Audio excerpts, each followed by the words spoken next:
You're listening to this podcast, so I know you've got a curious mind. Here's a helpful fact you may not know yet. Drivers who switch and save with Progressive save over $900 on average. Pop over to Progressive.com, answer some questions, and you'll get a quick quote with discounts that are easy to come by. In fact, 99% of their auto customers earn at least one discount. Visit Progressive.com and see if you can enjoy a little cash back. Progressive Casualty Insurance Company and Affiliates. National average 12-month savings of $946 by new customers surveyed who saved with Progressive between June 2024 and May 2025. Potential savings will vary. Why spend thousands on a basic will when you can get access to legal help for around $1 a day? With Legal Shield, you can put a full estate plan in place, including a will, health directives, and powers of attorney to help protect your family and hard-earned assets. Sign up today at LegalShield.com and get 10% off our annual plans. It's finally simple and affordable. Legal Shield. Real lawyers, really affordable. Sign up at LegalShield.com. That's LegalShield.com. Legal Shield does not provide legal representation or advice. See a plan for complete terms. Every team, every topic, everywhere. This is Believe.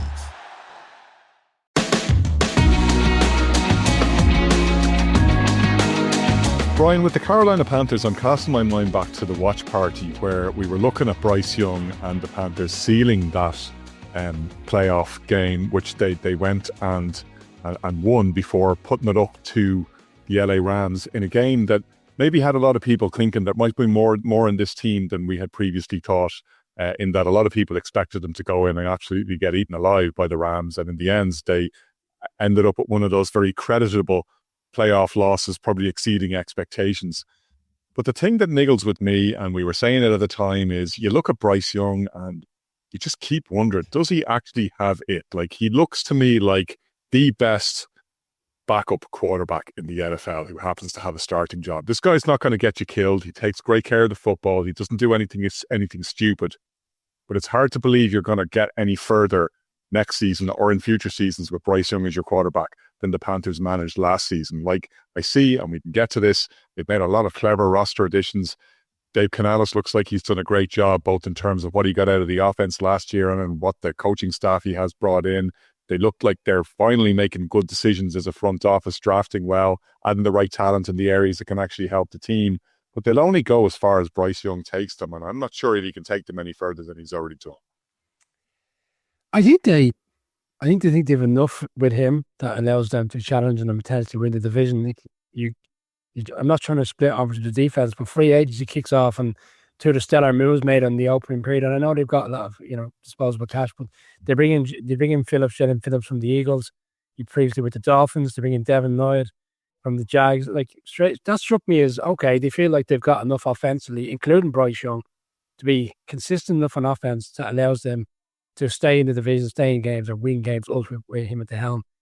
I think he's fortunately got some good players. Like McMillan was a great spot last year in terms of the wide receiver. You're looking at back-to-back, two of the last 3 years, Conor, where their first selection in the draft, was a wide receiver. This year they go offensive tackle. So they're looking to, they've got the players around them. They feel like if they can balance an offensive line around them, they can get enough out of them.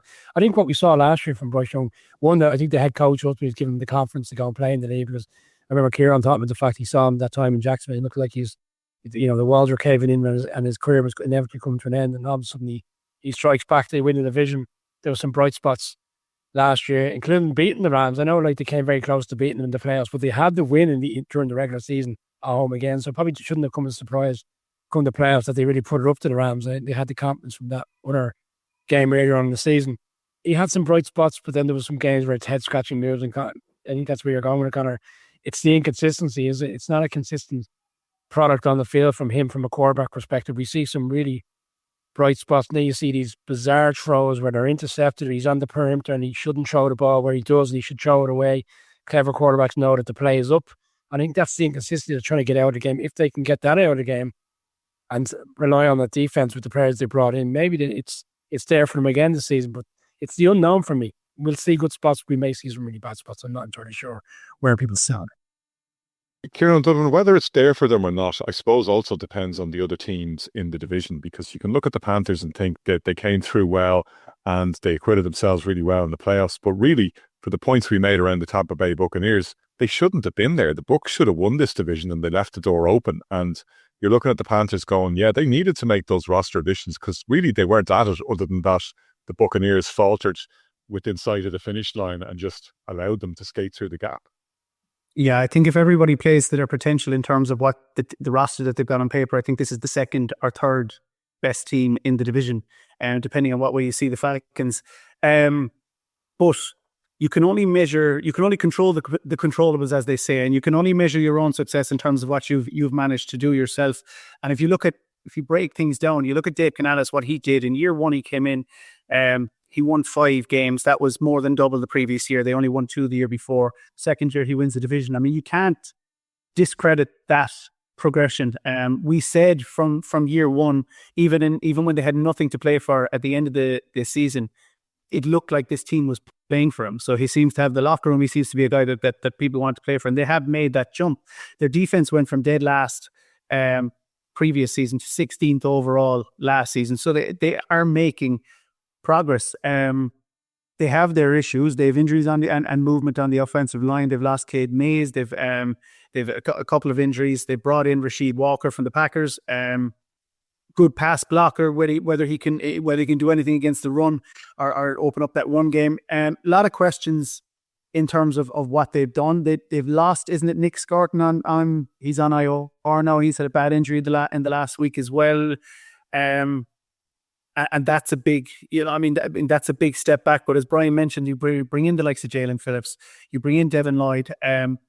They look like they're set to make positive steps. It's not I don't know what you want to say. It's not the sexiest roster in football. It's not the most sensational story that we're going to talk about all season. But as I said, the progression is there. A player I want to mention is Jonathan Brooks. Check the mic, have him as the player to watch this year for a breakout season. He's a guy who's only 23 years old. He's going into his 3rd season, but we've barely spoken about him because he's been plagued with injuries. He caused a lot of hype when he was drafted. I don't know, Kieran might know a little bit more about him, but they're looking at a guy who may be a good complement to Chuba Hubbard in the backfield and what he might add to that offense. But as I said, it's not sensational. It's not. They're not going to set the world light. I don't think we're going to spend a huge portion of the season talking about how incredibly talented they are. But again, if they can make that incremental progress, why can't they compete for the division? They absolutely can. I mean, they've just won it. You look at what Ted McMillan did in a similar vein to Emeka Egbuka last year. Another guy who came in late on in the season, Jalen Coker, as a wide receiver. He played against the Rams in the playoffs, and they ran the Rams close in the playoffs, which is absolutely not to say. He had 9 catches for 134 yards and a touchdown in a playoff game last season. So is he a guy who can take another step? So again, it's all these guys who, if you add those pieces on defense and if they can make a contribution, these few guys on offense help you take the next step. Who knows what they can achieve in terms of winning the division.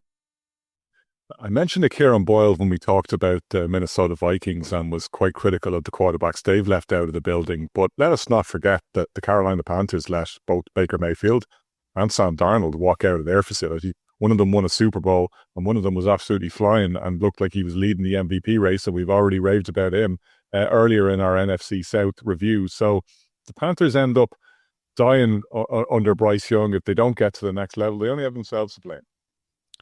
Yeah, and it won't come to as any surprise. I mean, the quarterbacks, it's a tough division for quarterbacks. I'm on the record plenty of times. I don't believe in Bryce Young. He's undersized. I mean, the guy's 5'10". I don't want a quarterback with that size. I'm not, that's now you're in Kyler Murray territory of frame and stature. I'm not somebody who thinks that he can progress with this team.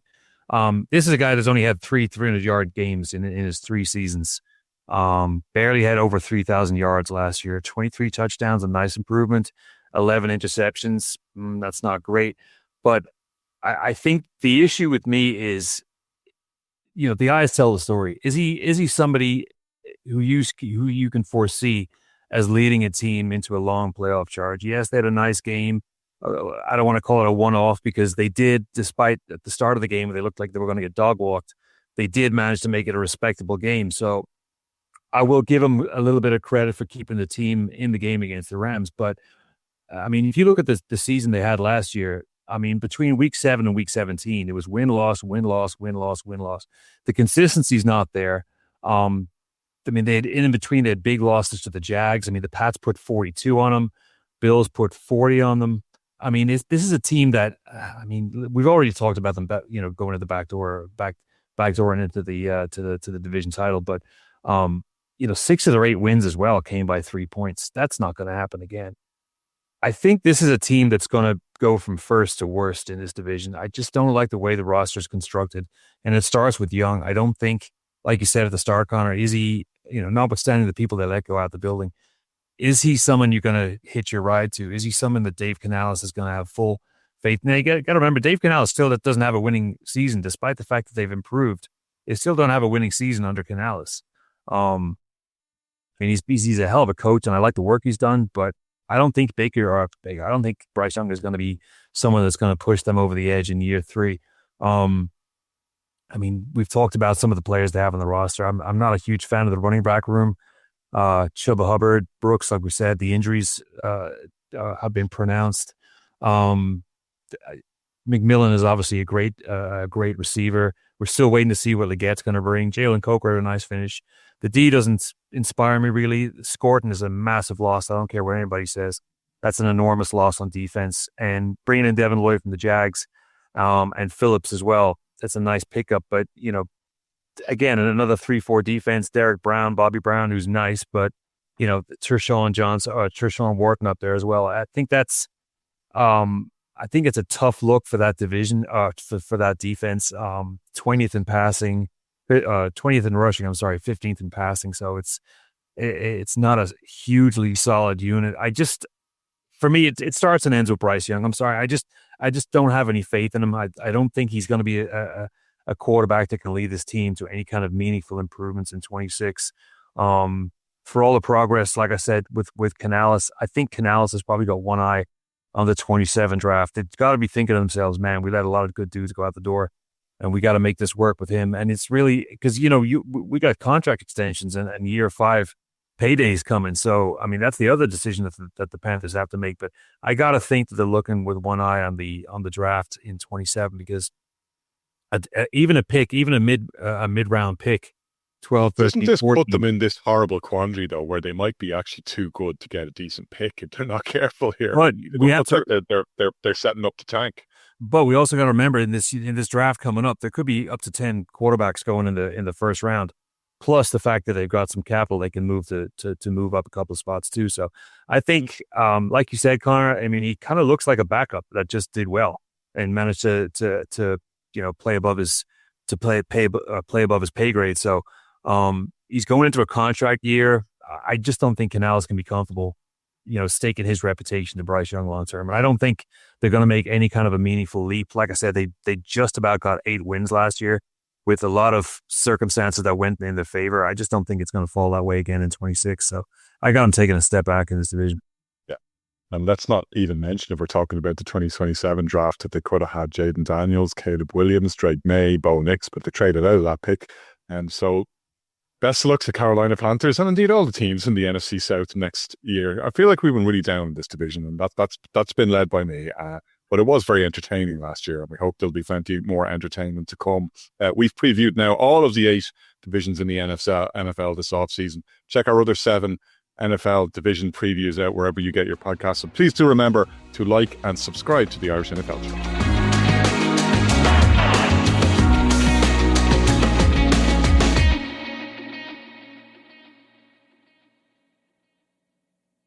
Sold! Here are the keys to your new home. New beginnings sound exciting. From a new marriage to a new home, having access to legal help comes in handy. With Legal Shield, you can connect with a designated law firm that knows your state laws, helping with prenups, real estate contracts, and even wills and estate planning, starting around $1 a day. Legal Shield. Real lawyers, really affordable. For 10% off your annual subscription, sign up at LegalShield.com today. That's LegalShield.com. Legal Shield does not provide legal representation or advice. See a plan for complete terms. If you like the show, please take a moment to rate, review, and subscribe. It really does help the show to grow. Thank you for listening.